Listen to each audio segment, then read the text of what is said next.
It is. Notice how it gets foggy over there, Mark. And there's something about the Yeah, camera when right. you're moving But it another way. I don't know why my nose is red today. I actually just took a shower, but I wasn't out in the sun that much, but I was out a little bit. Anyway, hi everybody. Hi, those who have said hi out there from the audience. Thanks. Thanks for doing that. Alicia is in, did I see Virginia? I thought that was right. And then Steve and anybody else want to be putting in where you're from, go ahead and do that and where you're at right now. Lots has happened in the last week. And I think didn't we didn't know, wasn't Charlie Kirk's death yes, probably even while we were doing this webinar, or at least it I was think the same day he was shot, we right? we didn't report on it. We didn't say because we had no idea of it. At least I didn't. And I don't think our Yeah, audience did either, because I think it was concurrent. It was that afternoon, that same day, a week ago. yes, So it we was talked on the about it. news. Yes, Yeah, and that's a very sad thing, and wouldn't have mattered who it was. But when it's someone that's got some notoriety, well known, then obviously you hear more about it. It's terrible for anyone. So I I think he was doing some great things in terms of just engaging people on college campuses, and trying to be open-minded about discussions, and he had his own very strong views and he expressed those, but he was very he enjoyed having other people express their views to him. So anyway, it's a sad situation. There were also two high school kids killed in Colorado at a high school very near where I used to live, um, called Evergreen High School, and coached some girls who went there years ago now. But I'm not sure I did ever hear what the motives were, or I think the shooter situation there. But that was sad. And, in my life, a couple of things have happened. One, I think probably last week I was wearing these weird glasses that that keep the UV light out because of the cataract surgery that I had had. I am now to the point where I don't have to wear them unless I'm outside and I'm getting very strong UV exposure. I mean, it's not clear that when I'm in the office here with windows that even though is a lot of sunlight and I have the shades drawn because the sun's on that side and would cause some little bit of glare coming in. But mainly, I also didn't want to have to wear those glasses, and the doctor told me that the windows are stopping enough of the UV that I don't have to worry about exposure from that. And so I yesterday, um, and the day before, started the process, which I will now go through for at least potentially the next month, of going into the optical center, the doctor's area, and having my vision tested to determine just what my well, first they check the health of my eyes. They do all kinds of things to make sure that the healing's still going well, that nothing has changed from one visit to the next. They do all that first, then they do a vision test with what we've all done, where you look at letters on a wall, in this case, projected on a mirror that's on a wall and a given distance away. And that's where the term 20/20 vision comes from, because I believe standardized that wall is 20 feet from where you're sitting, those letters that you're looking at. But anyway, in my case, they're going to they test just what it is that my current status is, and then they ask me if I like a certain place when I'm looking at both a distance and then also up close, so at reading distance. So this, this was probably a foot away. It could even be as close as 6 inches, but a typical sort of reading distance. And then they take me into another, well, first they dilate my eyes, and then they take me into another specialized room where there's this very unique equipment. There's only 3 setups like this one in the state of Idaho. It's very highly protected intellectual property for the equipment that's used. And I'm looking into what looks like just another one of the optical testing pieces of equipment. And I have one eye covered. And before they do all this, they actually numb the eyes, and they put a contact in with some lotion on it to keep my eye from getting sunburned. Because what they'll do then, and they do one eye at a time, they did my right eye first, then my left eye, they expose my eye for a set amount of time to UV, ultraviolet light of a specific frequency or range, and that will reshape the lens to where it then meets the vision that I wanted to get by what they decided that my current eye shape was. They're working on stigmatism, and so the difference from how I'm seeing today versus how I was seeing yesterday is dramatic. I was probably 20/40 in both eyes yesterday. I'm 20/10 now in both eyes, and each eye individually. And when I close one eye versus the other one, the clarity is exactly the same between the two. Again, because I was dilated, I wasn't able to sort of immediately see what the difference would be, and it took about 4 hours before I could really see well again.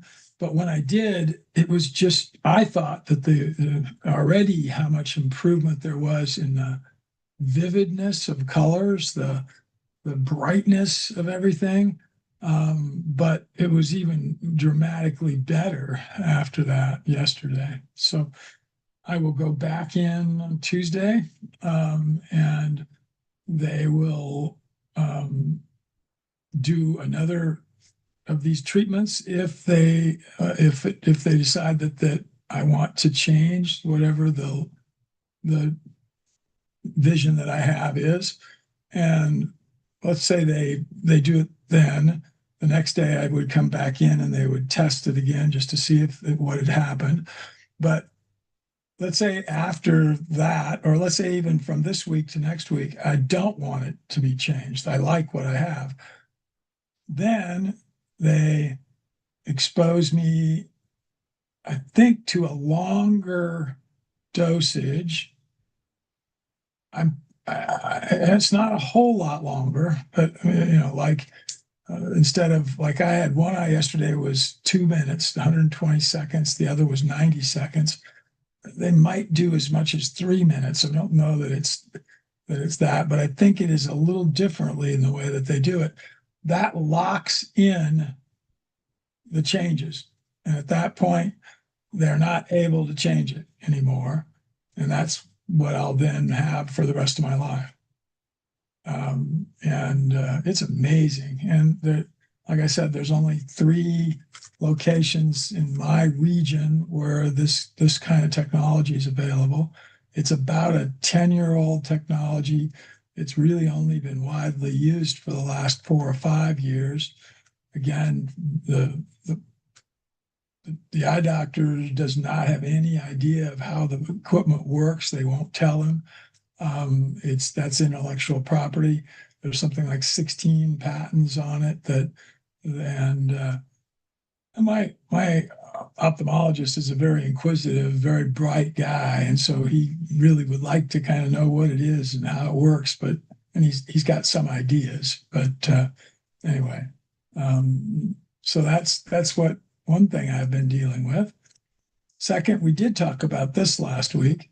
I have now put a property under contract about an hour drive from here, just a little under an hour, that is out in the high desert. And I showed some views of it last week and even the week before, because I think it's been 2 weeks, isn't it, Mark, that I've sort of been looking at this one, or was it just last week? Maybe it was It just was last. last week. Yes, Yeah. just last week. And so it's now under contract, and we have 45 days to do due diligence and then another 15 to close. It's not going to take that long to do the due diligence. We'll know much more quickly than that whether we're going to proceed or not. There's about 5 big issues, and this is an ag property. This will be a economic agriculture location. Much like we did in Mountain Sky Ranch and like we were doing up at Riggins. That's the one little negative. We are almost all moved out of Riggins. I was up there the day before. Well, I was up there yesterday and the day before. Oh no, 2 days, 2 days before, because I had the eye treatment yesterday. And taking stuff back down to here. And there's another load coming back today. By the way, Alicia's putting in lots of comments, everybody, so make sure you check those out. By the way, I'm going to say hi to Paresh, who's out in the audience very early in his day.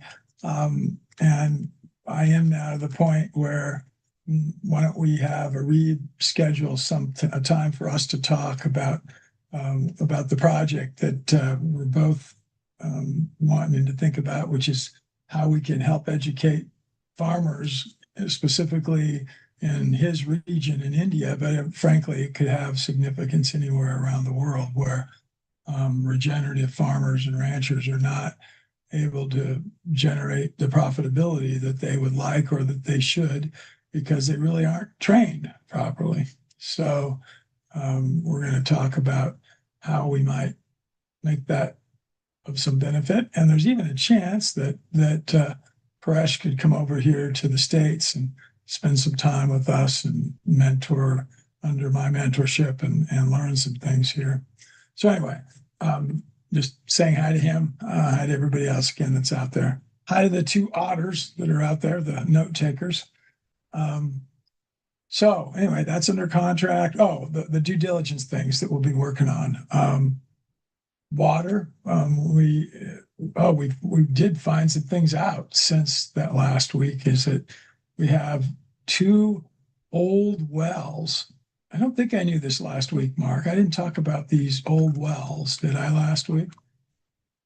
No, I don't think you did. I don't think so. I actually, that was early this week, Monday or Tuesday, right before I went up to Riggins, that I was out there. And when I was there were a bunch of other people in the area.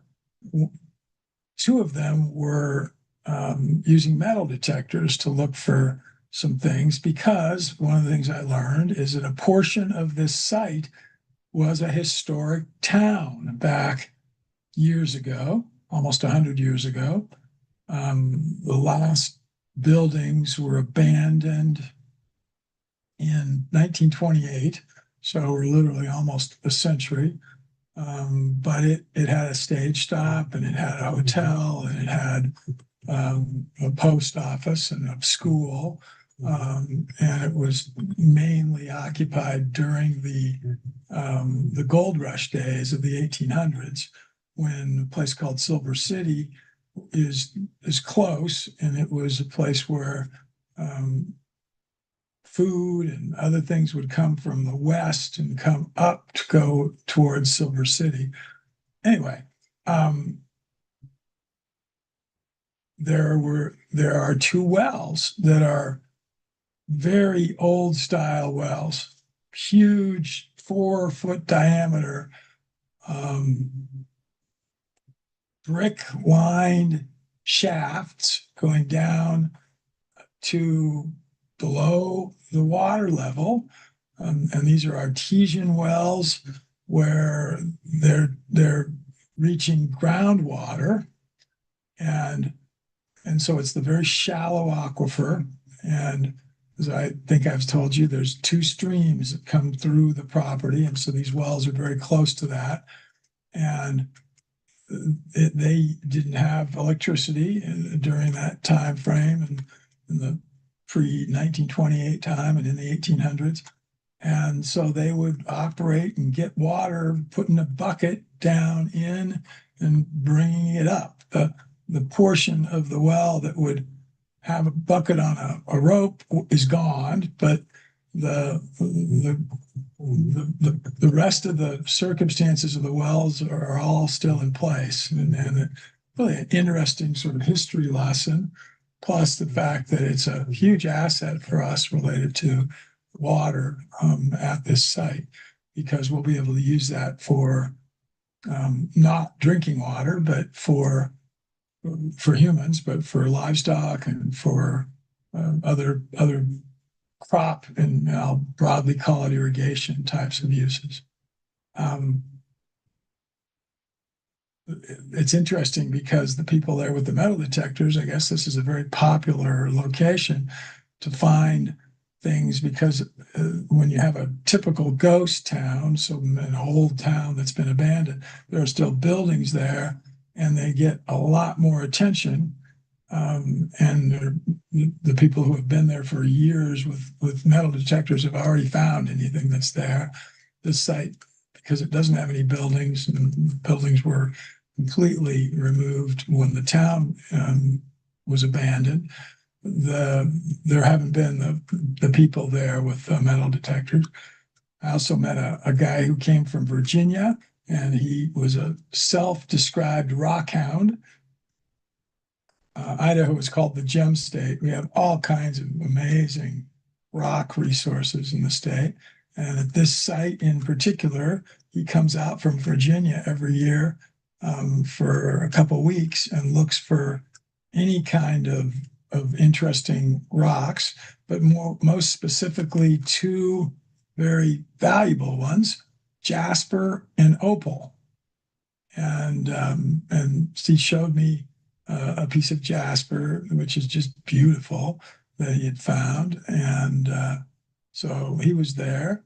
And then the last kind of person that was there that day when I was visiting, we were the metal detector guys, we had the rock hound guy, and then I met a fellow who was mountain biking all over the region, and he was from somewhere in the Midwest, Ohio, and he was going to be riding his bike over to this place I described before, Silver City. So anyway, all that's happened. We've been having an interesting discussion going on here about Three Sisters as a form of cover cropping and a way to combine different kinds of crops in an agriculture situation. And Steve and Alicia have been going back and forth. So if you're reading the chat, you should look at that. Again, this is our Thursday. Oh, and Dr. Fuhr says hi. Please ask him to become a speaker for us. So ask him if Arib can reach out to him, Alicia, and ask him if he would come on sometime and do a session with us. anyway, that's going on. I've had one other thing happen that's pretty cool. And Steve talked about a Three Sisters video. I'm sure there's actually multiple videos out there about Three Sisters and that technique of crop basically management in a agricultural sense. That was my leg that I was putting up. I almost always sit with my feet a little bit up in the air. I'm going to move this camera down just a little bit. There we go. The other thing that happened that's cool, by the way, we don't really know why, but this camera gets blurry when it's over on the side, so I have to keep it out here in front of me more. But Mark, by the way, when this is over today, I think it's automated. We take all of these webinars now, and Mark puts them through a program that we have called Opus, which is AI driven, and it will break the hour or so that we stay on down into what, Mark, 20-second to a minute long, maybe at the longest. Yeah. Shorts. Short videos, yes. And then does it actually automatically post them once you've programmed it, or do you post them? No, I post, I have to manually post them, but I select which ones I want. So it asks me to choose which ones I want and then just click and it posts them to chosen destinations. Anyway, every week we have one or two that almost immediately, for us at least, goes viral. And viral for us isn't a billion views or anything like that, which some people get, but it's in the thousands. And do we have any from last week that went viral, Mark? If so, let's watch them a little bit later. Yeah, I think we got one. Let me check. I'll pull out the channel that we put the videos. So It's on the EAT webinar. I think that's this. If you do a search on YouTube for EAT community or EAT webinar, webinar, and then it's called the E. There it is. Mark just pulled it up. right? And the shorts. So you just select shorts and then look at all the shorts. I think this one. So LEDs. So this was a couple of weeks That ago. was 2 weeks ago. Yeah, that was 2 weeks. But that one did. Right. Probably because of having that young lady on there. Who knows? Could be. You never. But actually, even 300 is a good number for us. And the next I'm seeing the ones that are above that, which would have been from last week. So yeah, I was wearing those ugly glasses last week. Yeah, I even showed the vision correction in my. So last week I was not able to see up close well. So this most recent correction yesterday has now made it to where I wouldn't have to wear those cheater glasses, as we call them, over there on the. Go ahead, Mark. Yeah, I might have to wear these. Yeah, I'm getting there. You get to the point. You getting to the point where you need that. Yes. I don't know if they're as inexpensive in your country as they are here, but you can buy a 3-pack of these at what we would call stores like Walgreens and Rite Aid, I guess, is bankrupt now, but so drug stores, we used to call them, but sort of places where you get pharmaceuticals. CVS is a good one. CVS, right? CVS is a good one. Another one that's probably international, but for like 30 cents a pair, so they're not very high quality. Wow. So, but, and then there's those pictures there in that one video on the right past the one where it says shipping container homes. Those are out there at this site that we're looking to potentially buy.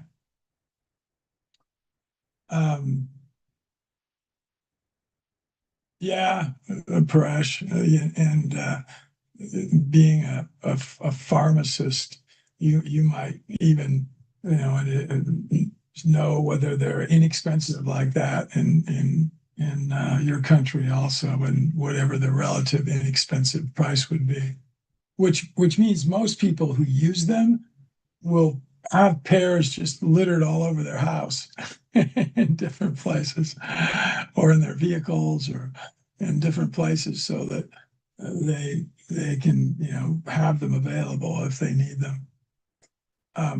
So the other thing that happened, and I'm just going to very briefly mention it today, but it's going to be something that we'll mention in much more detail later, is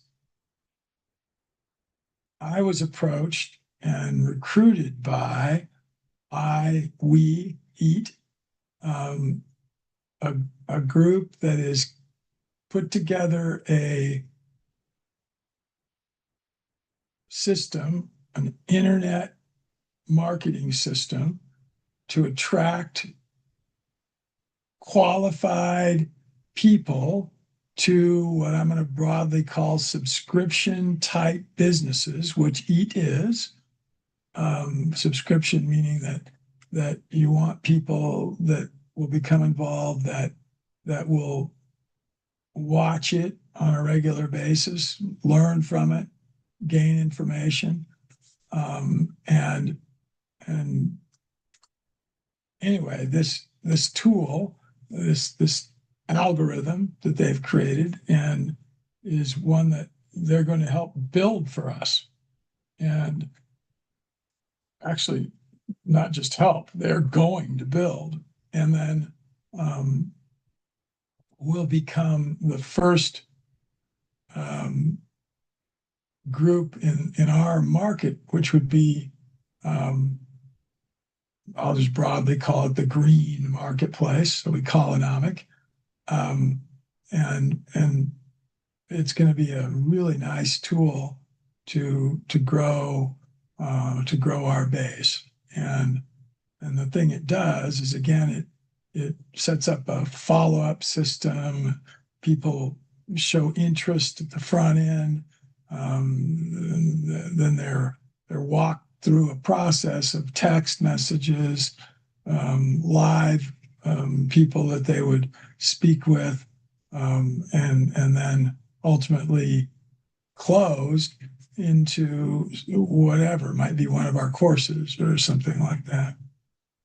So anyway, and it could be something that could be really useful over there in India, Paresh. So, but again, it's a little ways off, months still, but not huge time. So let's see what else. Again, on a negative side, we're going to be again leaving Riggins. We weren't able to make that site work for us. The price was too high, too many problems that we encountered that with infrastructure, with electricity, with water movement, a huge amount of assets and upside, but we just prudently couldn't justify the price that we had agreed to pay.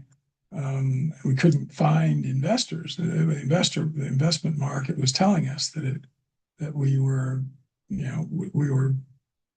not going to be making prudent use of their funds at the number that we'd have to pay for this place. So anyway, sad. It's been just about a year since we first saw it. It was actually a year ago this week that Ross Bagni and I first were there and looked at the site. And then we had occupancy there and have managed it since November 1st last year of 2024. So we've just about got all of our stuff out of there. We have a load coming back today, and we'll be hopefully moving most of it over to this new site if we end up buying it. And I think there's a good chance that that's going to happen. So that's the new news from Idaho. One other one that I did talk briefly about last week, and it's become good news, maybe great news. We expected it to be much worse, and it's eye related. Um,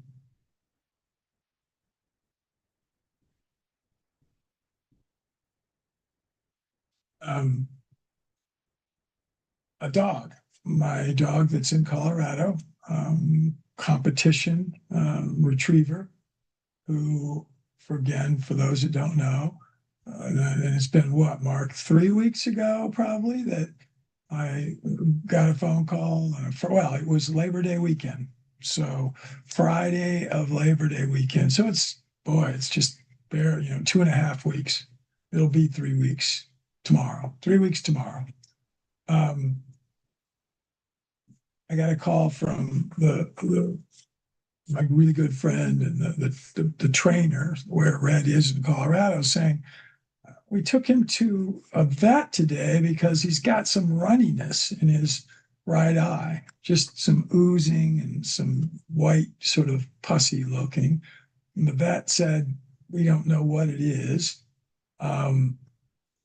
You probably should take him to Colorado State University, the vet school, which is very close to that location. So they did that Saturday, the following day, and they said, there's a problem. You need to bring it back Tuesday, and we'll look at more deeply. But he's got a mass, either in his eye, behind it. It's not good news. Well, anyway, they operated on Tuesday, removed his eye, found a huge mass. They were optimistic, saying that it didn't look like it had spread, and they were able to remove all of it.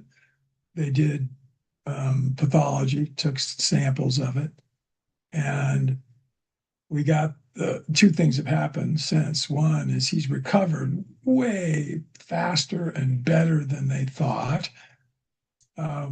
He's actually training again, doing retrieving, and we're kind of excited because we think he's going to be recovering, and he might be the first one-eyed dog, and we're pretty sure that's going to be the case, that has ever competed at this level. And it would be like a one-eyed baseball player, and I've used baseball. It's a U.S. sport. I guess you could pick out any of the really fast-moving games. Cricket would be another. Cricket, yeah.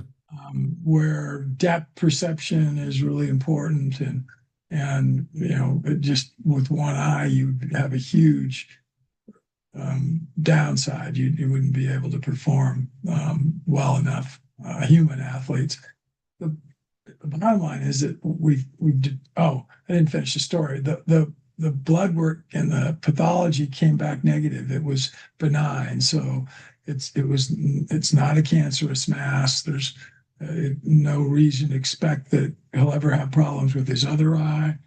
And maybe more importantly, I'm looking at something, by the way, because like I said, I showered. Why do I have a pretty big brown spot right there? And it's actually my hair color. And I wonder why that's not as, you see that, Mark? It's why that's not as white there. And there's the same thing a little bit Yeah, over it's turning white. Yeah. Yeah, but it's not right there yet. Okay. Right. It's kind of, I don't know that I've ever noticed that as I'm sitting looking at myself, because I almost always wear a hat. And since I had just showered and I decided that I wouldn't. Anyway, really great news with Red, and were just it's the forget about whether he ever competes or does. He loves to retrieve, and he's going to get to do what he continues to love, and he's going to probably just continue and live a really good life. So that was great. Um, One other thing that's unrelated to me, but I have really gotten enamored with learning about this fellow.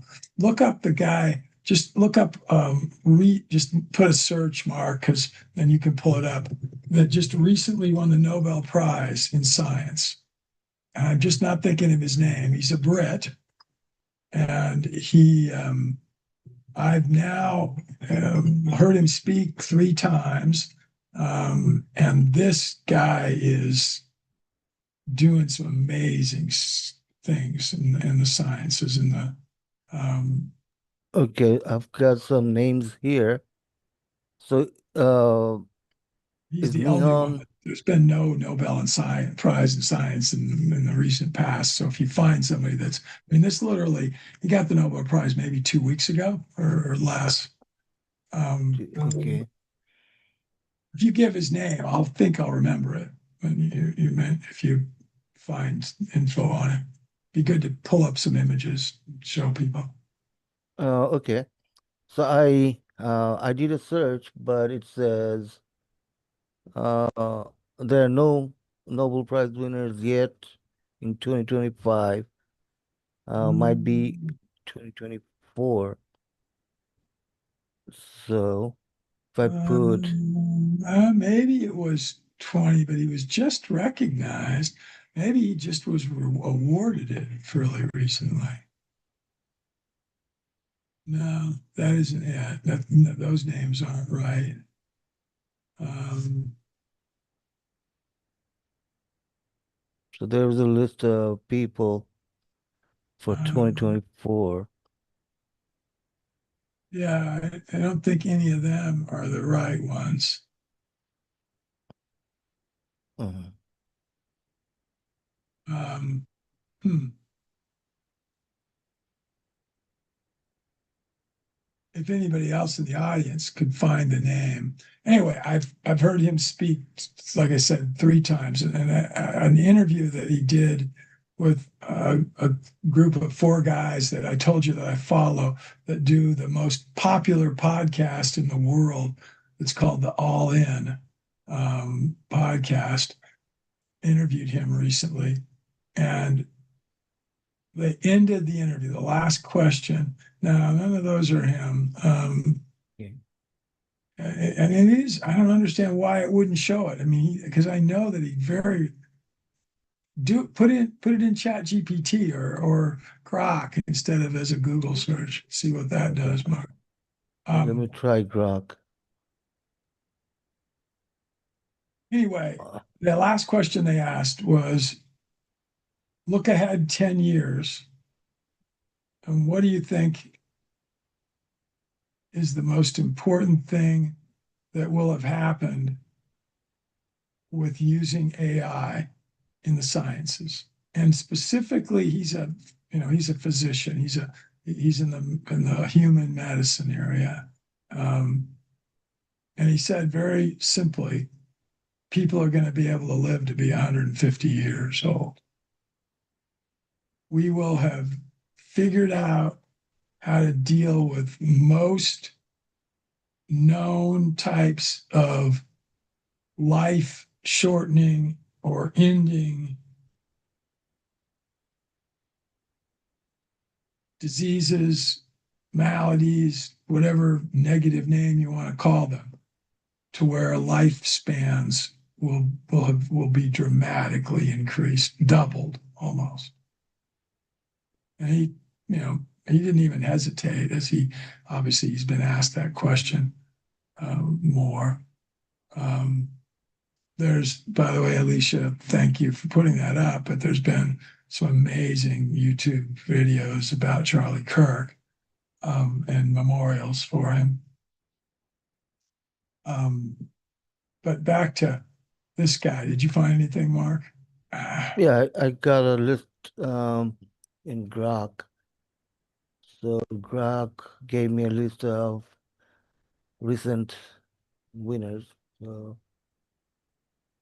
It's, and it could be, but I didn't think he had a partner. It wasn't. Mhm. Um,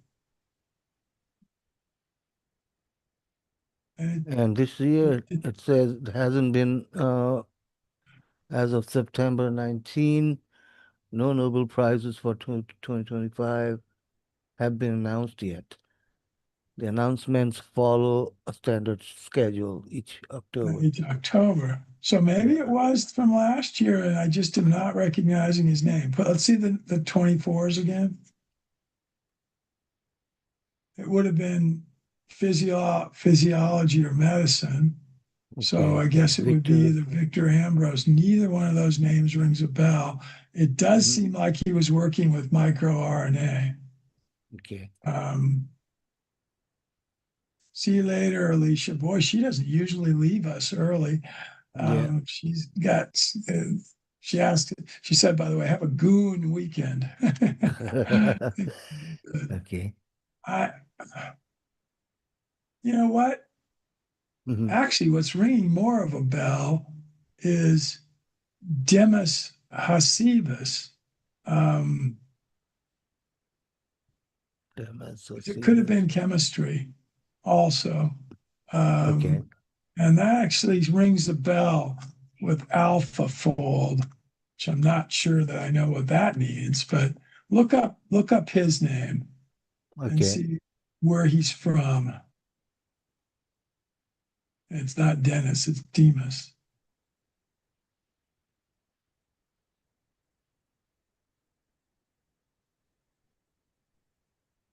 Is I think that's looking like him. Okay. Yes. Google DeepMind. That's him. That's the guy. Yep, he runs Google. I should have thought of that. He is the guy that's running Google's DeepMind, which is their research arm. And that is him. Yeah. Um, he is an amazing interview. If you get a chance to listen to him. So he is, artificial intelligence researcher, but and Mhm. the things that he's doing and just that he believes are being done by others around the world. It isn't just so much, and he isn't, and he's a very down to earth. I mean, I can't imagine that he's not a genius. This is a brilliant, just off the charts smart guy.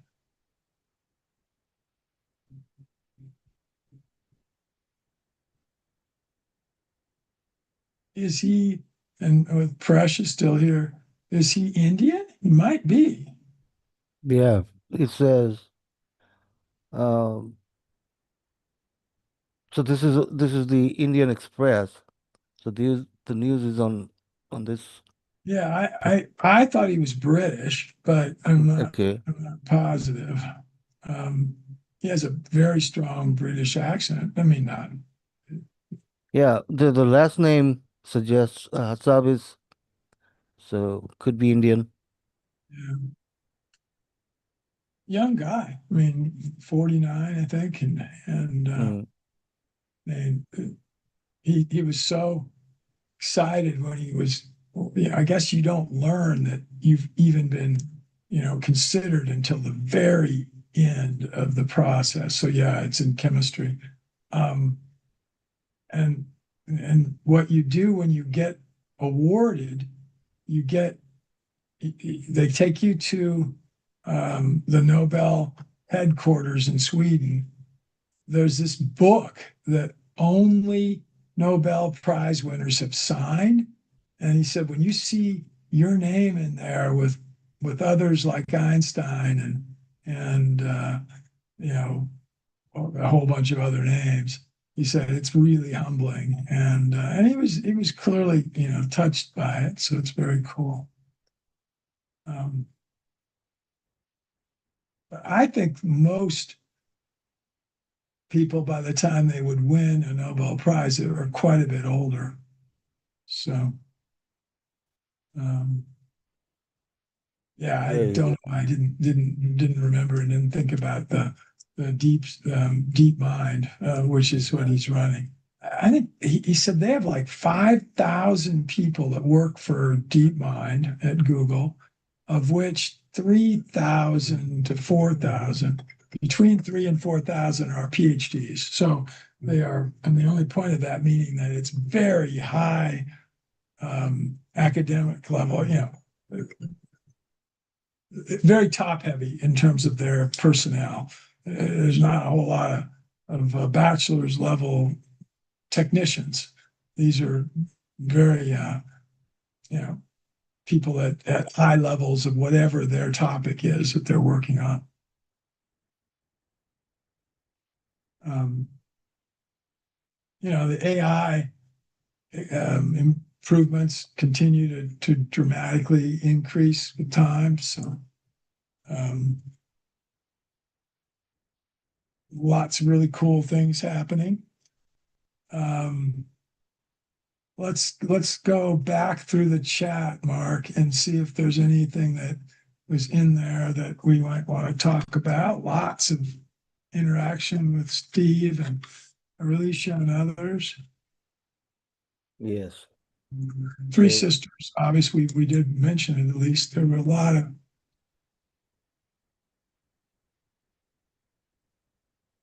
So Alicia put a video link here that we might want to watch. Let's see. Well, it was Charlie Kirk's, although I think she put something else up too about American wheat. She always links to several videos. Soil farm. Timeless Tale of Ancient Grains, which is pretty cool. Composting video, that's good. Biochar, okay. Let's see what else.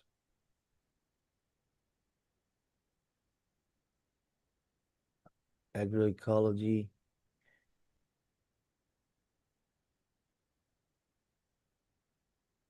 What are the Three Sisters crop?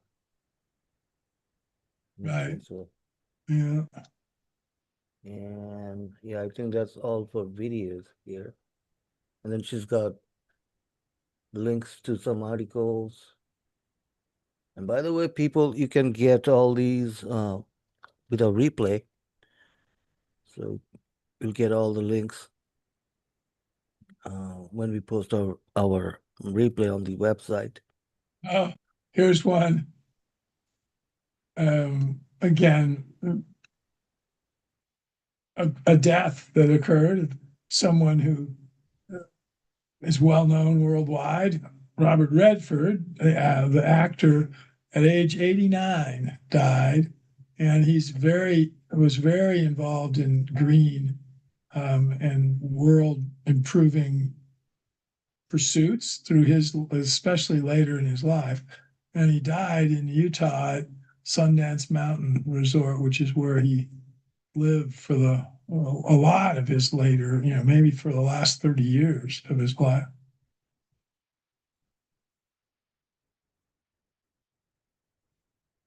U of I. I wonder if that's the U of I being where I went to school, or if it's University of Indiana.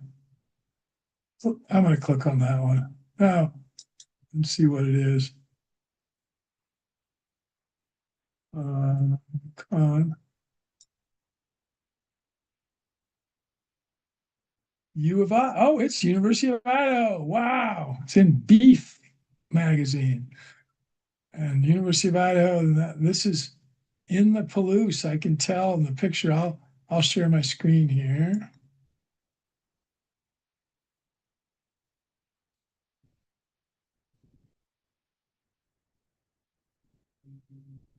I'm going to show my place where I'm alma mater, my alma mater.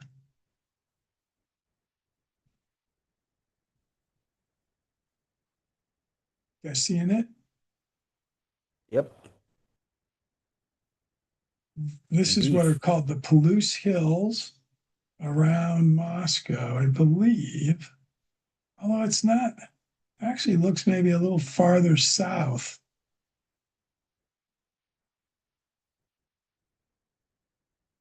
and it's a ranch. Oh, it's in Salmon. Okay, Salmon's over on the eastern side of the state.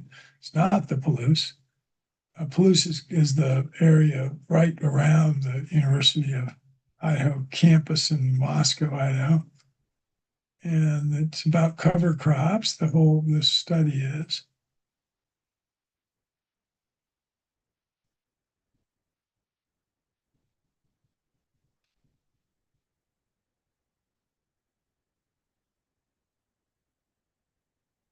Salmon's cold, high altitude. You can see here as we have a short growing season.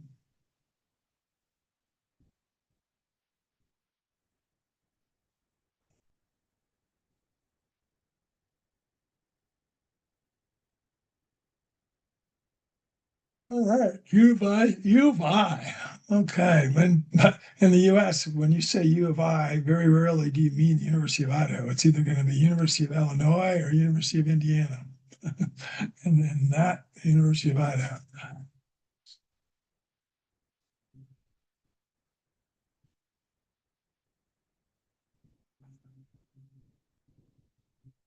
Well, I don't have any other specific topics to chat about. Let's see if anybody else in the audience wants to comment on what Paresh and I are going to be talking about in the near future now about helping educate farmers in his area, but this would apply probably anywhere, about how to be small so you don't have to farm large acreage and regenerative. In other words, have farming techniques, farming practices, which I'm going to use the word economic, which are going to make the planet better. They're going to make the land where the crops are being grown better for future generations. The end products are going to help people in their health in a better way. And just sort of everything about it is going to be economic. And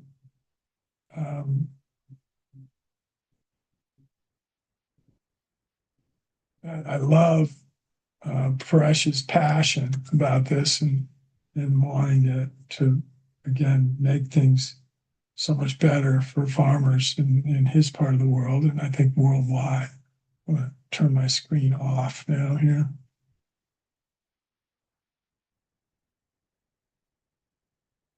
I'm coming back up. Oh, by the way, I did a Google search for Demas, and actually he is from UK, so maybe not Indian. Okay. Yeah, I thought it was from the UK at least. Am I still Yeah. sharing, or is it? Yes. Am Yes. I? Yes. Yes. Oh, Want me to stop it? I think yeah, you go ahead can. and stop it. I have still not figured that out as they made the change here on Zoom as to where, because when I used to be able, you'd click right on the share button or right next to it, Right. and you had an option to stop sharing. Yeah, I have controls here too, so I can, so that you can focus on other things. I can control your Right? screen. Yeah.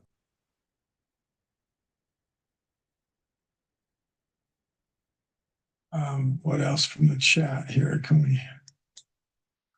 Yeah, Paresh has a list of things that AI is improving. So AI mode, images, video, news, maps, shopping, books, flights, finances, quick result from the web. Okay, so some people use AI as a search engine, so that's also something you can do.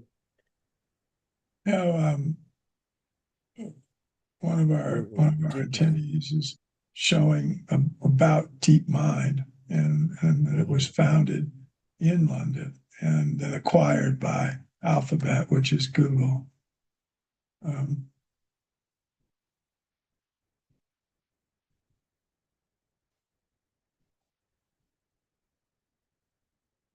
Steven says try FMNR.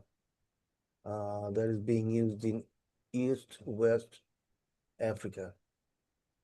So FMNR. I don't know what that stands for, but I can do a search.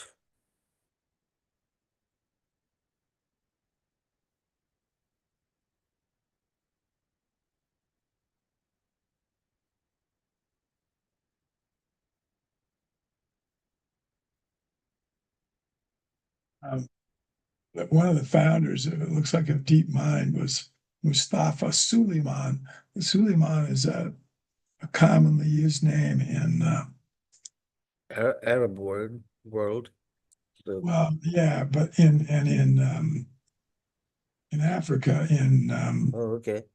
um, country that's got huge internal strife still going on. Why am I not thinking of the name right now? Um, Nigeria or North and east of there. I'm not coming up with it, but anyway, um, starts with an S, I believe. I'm just not thinking of the name. mm. So FMNR, farmer managed. Yeah, managed natural regeneration. That's a new term, interestingly. Yeah. Um, a new term to me, the acronym. Not, I mean, there's probably a lot of other acronyms similar.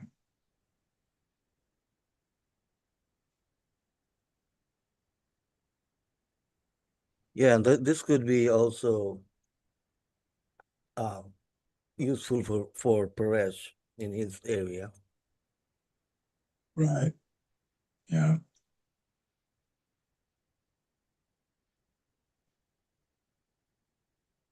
Benefits of FMNR in Africa. No, not Uganda. Oh man. Ethiopia, Somalia. Somalia. Okay, Somalia, as I said, starts with an S. okay. It is Somalia. Yes. Um, there, there were at least a couple of um, really cool stories about athletes from um, Somalia that last names were Suleiman. Okay. Yeah, here is some pictures, but about Somalia, all we hear is the famine and Yeah, but I think there's civil war also. I mean, there's mhm. Yeah, looks like a lot of vegetation going on here.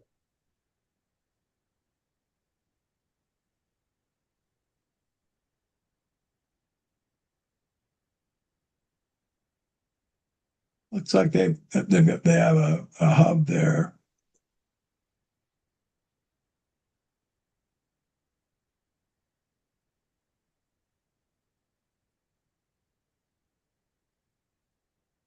Well, we are almost at the top of the hour, and I've had a lot of fun. We talked about a lot of things. Yeah. Yeah, I just have to get one thing out. Here's So, somebody I've actually heard of, Tony Renat, this fellow. oh, He's done some things in um, you other recognize him? parts of the world. Yeah, Okay. he's been working, looks like, in that area in Niger since the early 1980s. Mm. All right. Well, unless anybody else has got something off the top of their head right now, thanks everybody. Have a great weekend. Mark, thank you as always. Did you make Yeah, any it's a progress on our dog website recently since I wasn't able to be on with everybody yesterday? yeah, yeah. I'll show you on Friday. A All lot of right, cool. exciting things going on. Okay, good. All right, everybody.